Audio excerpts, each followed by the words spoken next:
కనిపెట్టుట.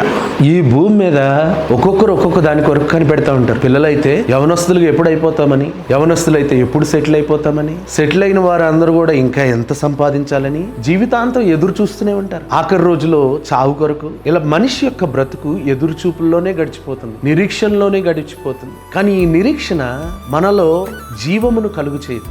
దేవుని కొరకు ఎదురు చూచువారు నూతన బలం పొందుకుంటారు. అందుకనే మన జీవితంలో దేని కొరకు ఎదురు చూసినా చూడకపోయినా దేవుని కొరకు ఎదురు చూచువారమై ఉండాలి. మన సమస్య పరిష్కారం అవ్వాలన్నా, మన జీవితాలు ముందుకు ఎదగాలన్నా, మనం చేసే ప్రతి ప్రయత్నము సఫలపరచబడాలన్నా మనము ఈ లోకానుసారంగా లోకములో ఉన్న వాటి కొరకు ఎదురు చూడకూడదు, దేవుని కొరకు ఎదురు చూసేవారుగా ఉండాలి. కీర్తన గ్రంథం 39వ కీర్తన 7వ వచనంలో, ప్రభువా నేను దేని కొరకు కనిపెట్టుకొందును, నిన్నే నేను నమ్ముకొని ఉన్నాను. ఈ భూమి మీద ఉన్న మనుషులందరూ ఉట్టి ఊపిరి అయి ఉన్నారు, గాలి బుడగలు వంటి వారు. ఈ లోకంలో ఉన్నవారు పొగవలే గతించిపోతారు. గడ్డి పువ్వు రాలిపోనట్లు వారి అందము కూడా రాలిపోతుంది. మన జీవితాలు అలాంటివి. కానీ దేవుని కొరకు ఎదురు చూస్తే ఆయన తగిన కాలమందు ఫలింపునిస్తాడు. దేవుని కొరకు ఎదురు చూచువారు ప్రతిరోజు పక్షిరాజు వలె సమస్య వచ్చినప్పుడు పైకి ఎగురుతూ నూతన బలమును పొందుకుంటూ వారిని వారు నూతన పరుచుకుంటూ వారి జీవితాలు నూతన పరుచుకుంటూ మహిమ నుంచి అధిక మహిమకు ఎదుగుతారు. అదే లోకం కొరకు ఎదురు చూసేవారు